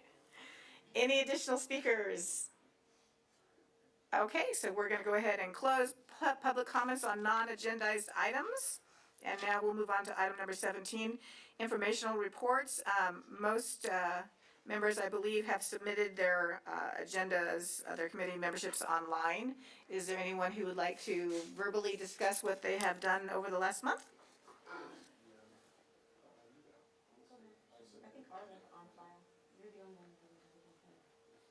Am I? Okay. All right, so I attended the Antelope Valley Transit Authority meeting at the latter part of January. And in the legislative information that we were provided, it was stated, which is common knowledge, that the state of California is in a serious deficit this tax year. So therefore, the state plans to cut 16% from transportation infrastructure investments and 11% from energy infrastructure. Those include a reduction of $2 billion in future funding for the Transit and Intercity Rail Capital Program and $500 million less for active transportation. There may be a sense that they might be restored, but who knows? In addition, I attended the Los Angeles County Sanitation District, and one of the issues that came before us was increasing the sanitation rates. We're trying to keep those rates with a minimum of increase. I believe you were there as well. In addition, let's see, I attended a special briefing regarding street vending and food ordinance, which will be coming up at the March 15th meeting. And there were other meetings, but I think significantly on this last January 25th, last Saturday, the AV Edge Spring Business Summit meeting was held at the fairgrounds, and I thought it was very good. We heard from various speakers, but I thought that Cheyenne Teresiano and Sefi Toman commented on the local real estate market, both in residential and commercial. And then Dr. Robert Eiler gave an economic statement which analyzed the economic strengths and weaknesses in Antelope Valley. But it demonstrated that the city of Palmdale is very strong in rental rates and many other factors that sometimes surprises people from outside of this area, that Palmdale, in fact, has the economic strength, the economic opportunity, the educational attainment, the income levels, and the rental market, which is strong. And then we heard from Steve Forbes, and that was very educational as well. But I thought that was a productive session, and we all got an opportunity to say something, and I thought our presentations were good. Ms. Alarcon spoke in a panel session, and she did an outstanding job. So that's my report. Okay, thank you. Anybody else want to speak to any of the, Couple quick things from me. We had our Visit Palmdale meeting with the other hotel managers. We're working on a couple events, one of them being a golf tournament, the other one being like a beer and wine and music festival at the amphitheater. A couple other things related to just trying to get people from out of town to come to our area, experience what we have to offer, and hopefully stay in a hotel. Speaking of staying in hotels, we opened our film stage, so hopefully that brings a lot of jobs and a lot of opportunity and people to stay overnight and continue working up here. I went to the AV Edge Business Summit where I was joined with every single council member and a handful of staff. That was very well received. And after that, I went to the Amazon 10 million package delivery celebration with one of its local driving companies, and that was nice. It's good to see local jobs, and the person that won the 10 million package, I believe, was given like $1,000 prize from the company, and he was very surprised and shocked and happy to receive that. And yeah, that is a lot of packages being delivered through one facility, and that's just the start. They've only been here a couple years, so I think there's more than that, but I will turn in my report. great, thank you. Thank you. I think a lot of the events that we've been to are duplicative, so I won't belabor the point. But if anybody's interested in all of the meetings that we go to at city's expense, we have each filed memos with the city clerk, so they're available at your leisure. If there is no further discussion, I will move to receive and file all of the informational reports. Okay, sounds good. Excellent. And so we actually kind of covered 17.2. We got a second. Oh, do we actually have to vote on that? Oh, we don't have to vote on that. Okay. No.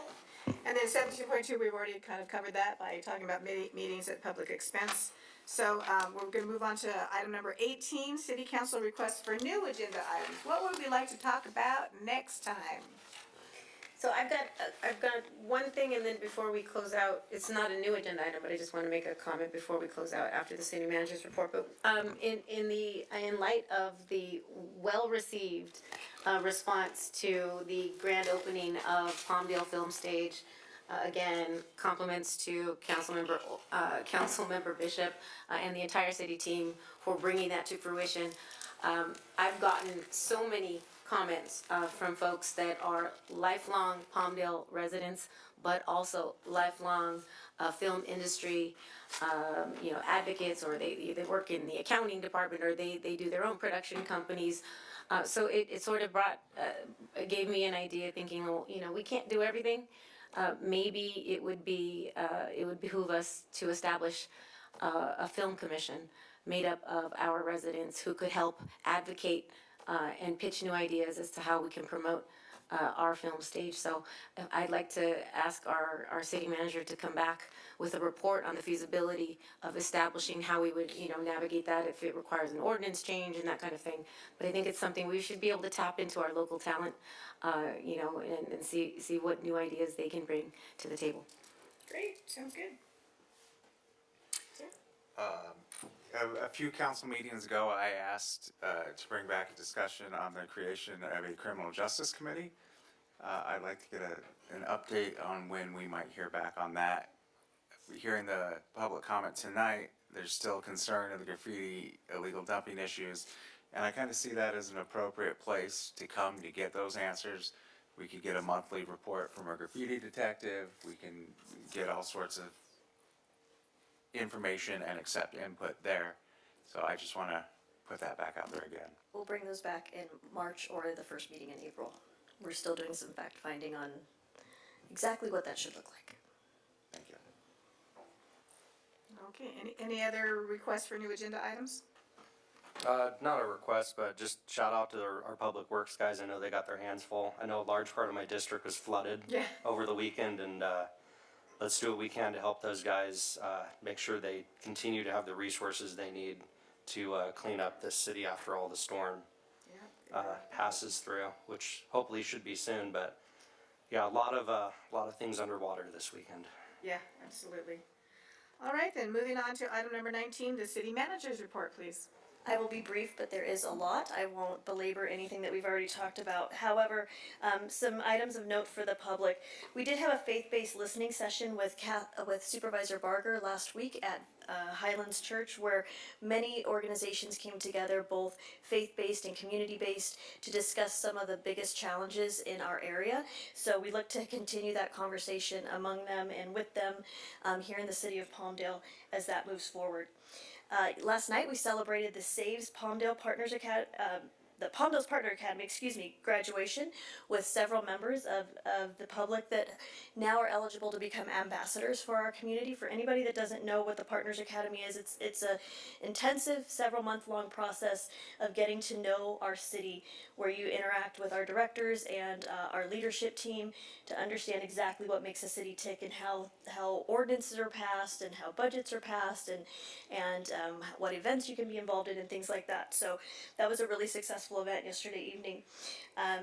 We've also got upcoming, we have several things. We have an illegal dumping action plan update meeting on March 9th. We have a Palmdale Clean California Community Day on March 25th. We have the Women's Symposium on March 18th. We have the Homeless Plan Committee meetings on March 7th, 14th, and 27th at various locations, primarily Highlands Church and Victory Outreach and Youth Build. We also have a Welcome Home Vietnam Veterans Brunch on the 18th as well. The 18th is a popular day. And the Youth Building Authentic Connections is also going to be happening on the 18th. So don't plan anything for the 18th because we'll be together all day.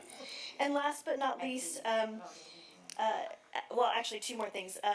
Catherine Barger at one of the Board of Supervisors meeting last week did also ask for a report on train derailment preparation. We are also looking at that as well as part of our emergency operations plan, which will be before you for adoption in May or June. So that's been a years-long process, a large document. It is rolled into that as well. And last but not least, tomorrow is Employee Appreciation Day, and from me to the entire staff, part-time, full-time, and ambassadors and everyone in between, thank you for what you do. We appreciate you. Great, and I may I appreciate ask you. one questions, Ms. City Manager? Yes. So all of the events that you spoke of, if the public didn't have a piece of paper and a pencil handy as you're reading those off, they can go to our city website and click on the community calendar, and all of those events will be listed there or not? Our events are on our website as well as on Facebook and social media. If you follow us, I encourage you to do so because it's a hoppin' social media page that has all this information on it as well. Okay, but it is on our city website. It is on our city website under calendar. Under the calendar? Is that the best place? Yes, he says yes. Okay, great. Just in case Double people want to checking. go see Yes. what's coming up for the month. All right, so we're going to go ahead and adjourn this meeting to March 15th, 2023 at 7 p.m. because the new time doesn't come effective for 30 days. And of course, that'll be in these chambers, and we'll see you on the 15th at 7 p.m. right here in this very location. Thank you all for coming.